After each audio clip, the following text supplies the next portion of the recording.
Hello friends, स्वागत है आप सभी का हमारे यूट्यूब चैनल RM ज्ञान फाइल पर। फ्रेंड्स, आज का हमारा टॉपिक है मध्यकालीन इतिहास, यानी कि भारत का जो मध्य इतिहास है। इस टॉपिक से जो है हर कॉम्पिटिटिव एग्जाम में एक या दो क्वेश्चन पूछे ही जाते हैं।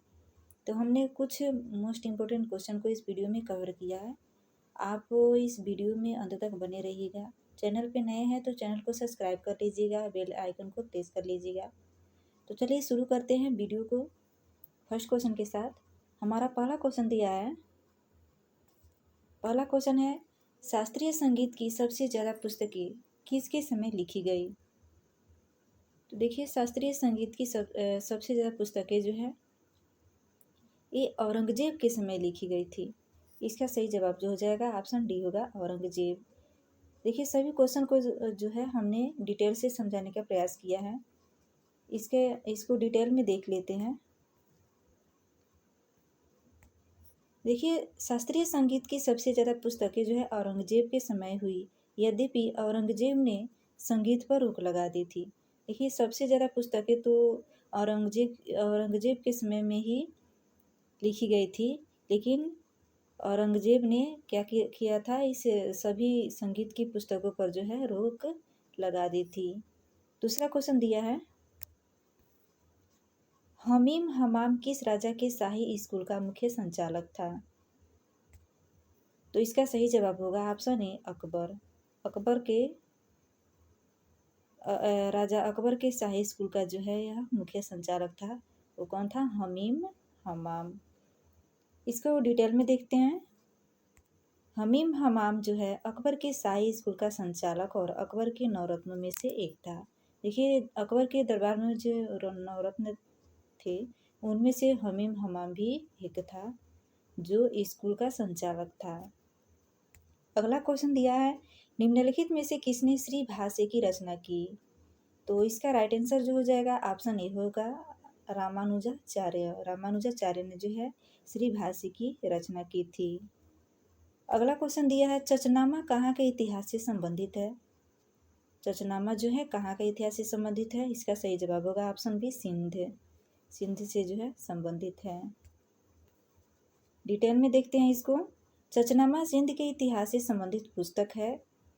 चचनामा जो है सिंध के इतिहास से संबंधित पुस्तक है। चच सिंध का एक राजा था। देखिए, चच जो है सिंध का एक राजा था।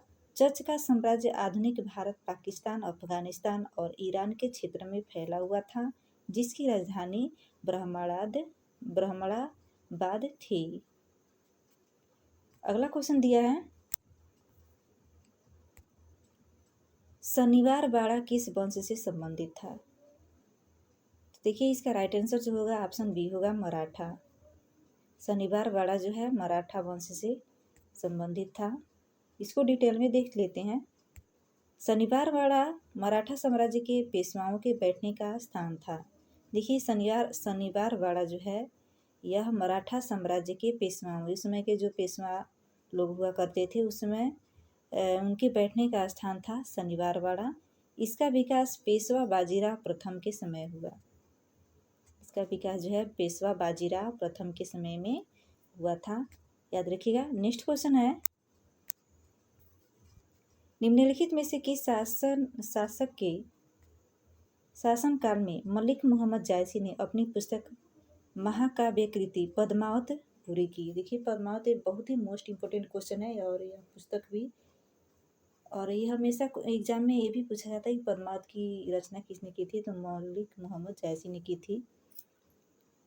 तो ये यहाँ पे ये पूछा है कि किस शासक के शासनकाल में मलिक मोहम्मद जायसी ने अपनी पुस्तक पद्मावत की रचना पूरी की थी? देखिए, इसका सही जवाब होगा ऑप्शन ए, शेरशाह। शेरशाह के समय में जो है मलिक मोहम्मद जायसी ने पद्मावत की रचना की थी।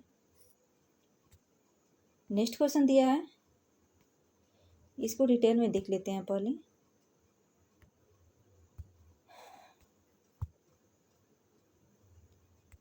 मलिक मोहम्मद जायसी ने शेरशाह के शासनकाल में अपना किताब पद्मावत पूरा किया।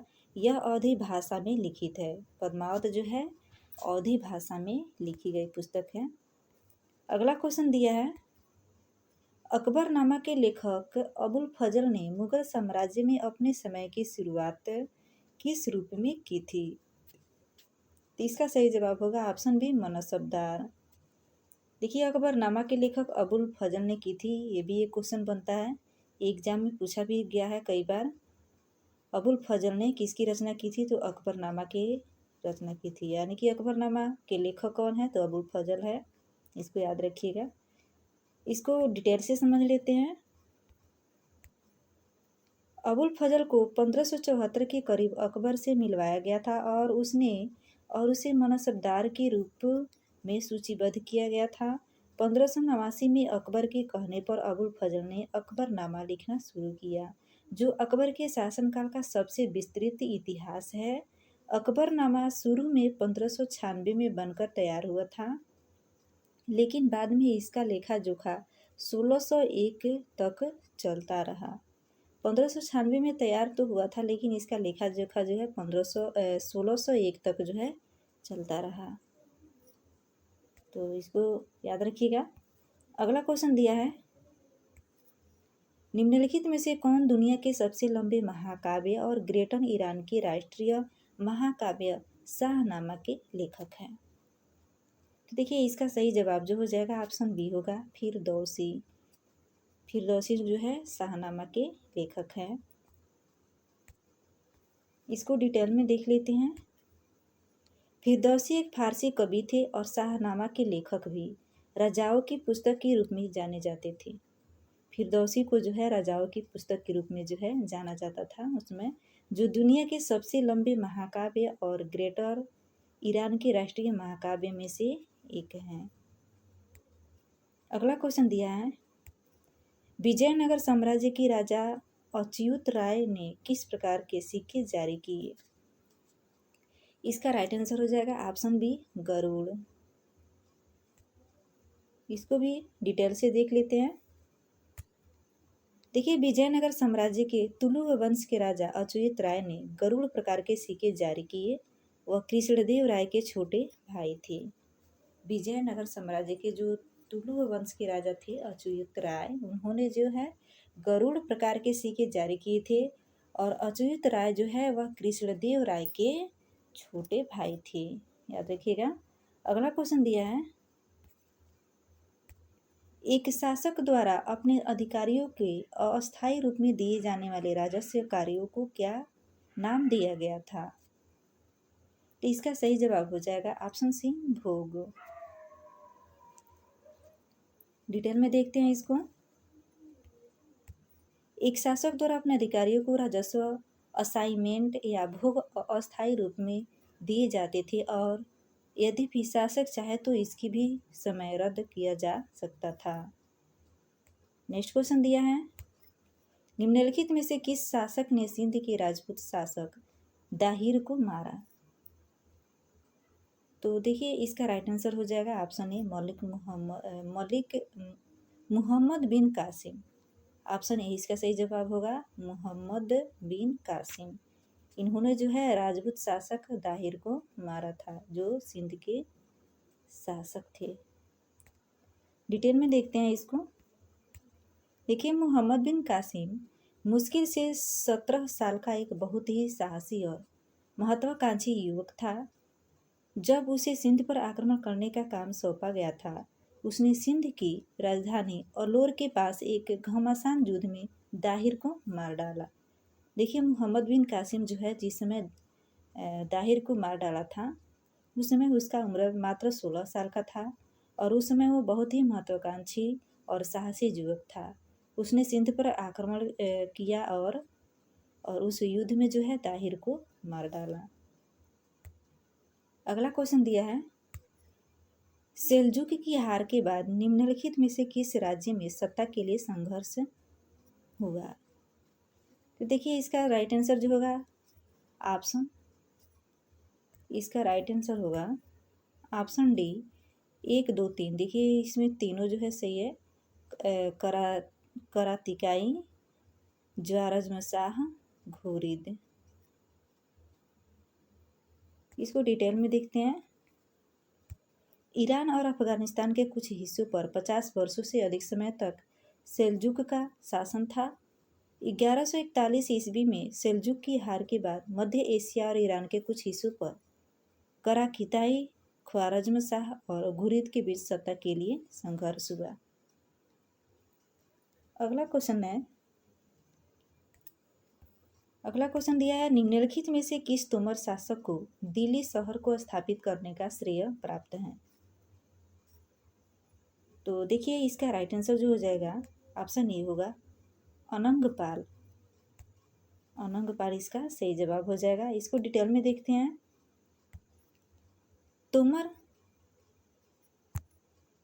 तोमर राजवंश के राजा अनंगपाल द्वितीय को दिल्ली की स्थापना के लिए जाना जाता है। अनंगपाल द्वितीय दिल्ली की एक प्रसिद्ध शासक था और माना जाता है कि उन्होंने 11वीं शताब्दी में दिल्ली की स्थापना की थी।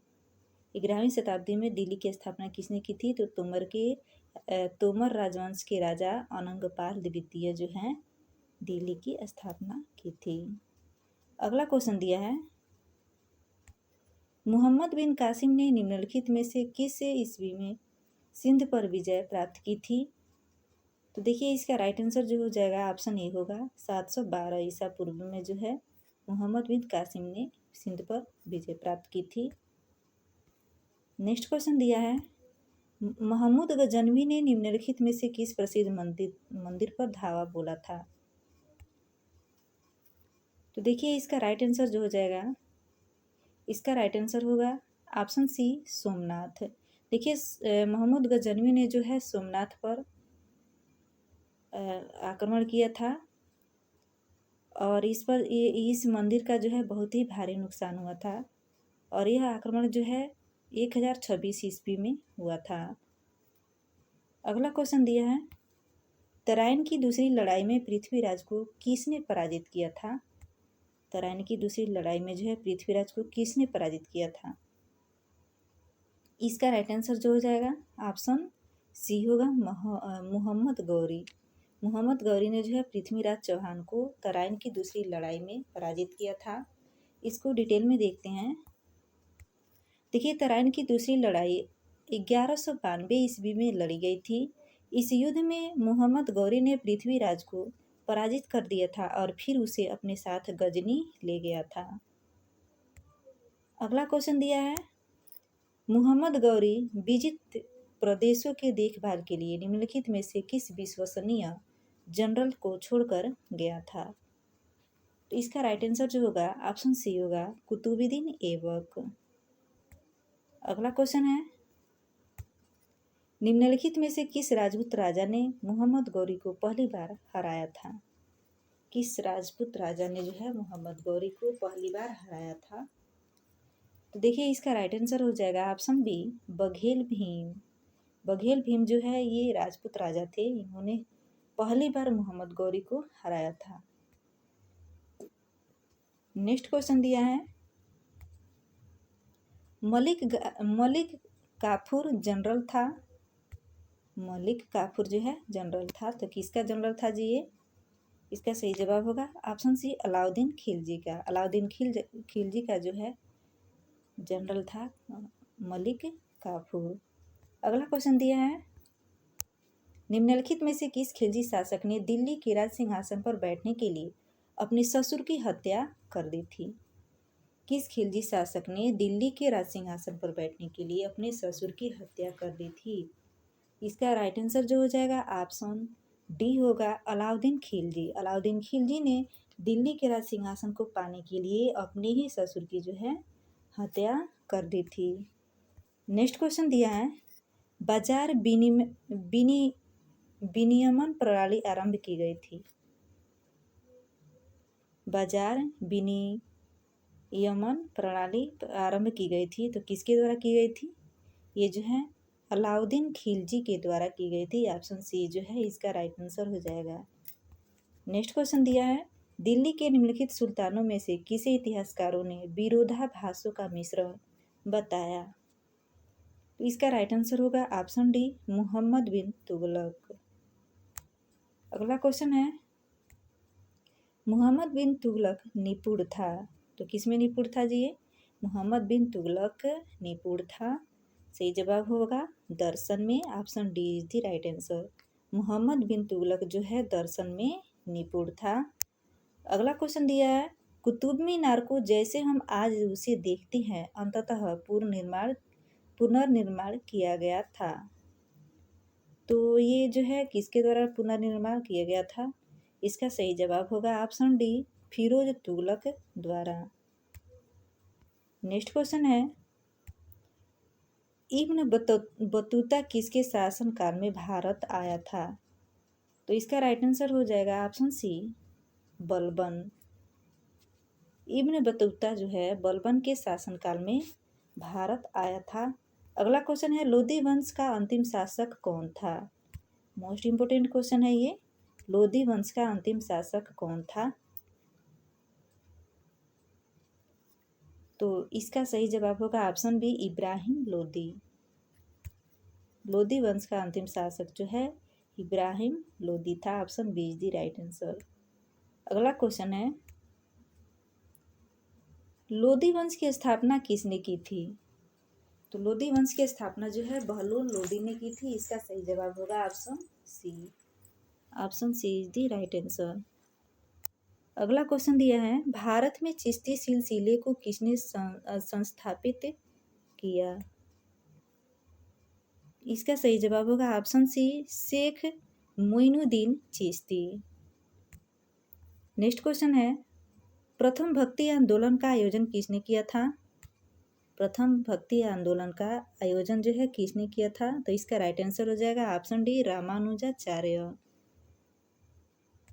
नेक्स्ट क्वेश्चन है, निम्नलिखित में वह सूफी संत कौन था जो यह मानता था कि भक्ति संगीत ईश्वर के निकट पहुंचने का मार्ग है? तो देखिए इसका राइट आंसर हो जाएगा ऑप्शन ए, शेख मोइनुद्दीन चिश्ती। शेख मोइनुद्दीन चिश्ती का जो है यह मानना था कि भक्ति और संगीत जो है ईश्वर को प्राप्त करने का या ईश्वर के निकट पहुंचने का जो है, ये ईश्वर के निकट पहुंचने का एक मार्ग है। इसका राइट आंसर जो हो जाएगा ऑप्शन ए हो जाएगा। तो ये रहा हमारा 30 क्वेश्चन। उम्मीद है कि आपको हमारी ये वीडियो पसंद आई होगी। यदि पसंद आई हो तो प्लीज़ हमारे चैनल को सब्सक्राइब कर लीजिए और नेक्स्ट वीडियो के लिए आप कमेंट बॉक्स में कमेंट करके ज़रूर बताइए कि हम किस टॉपिक पर आपके लिए वीडियो बनाएं। Thank you.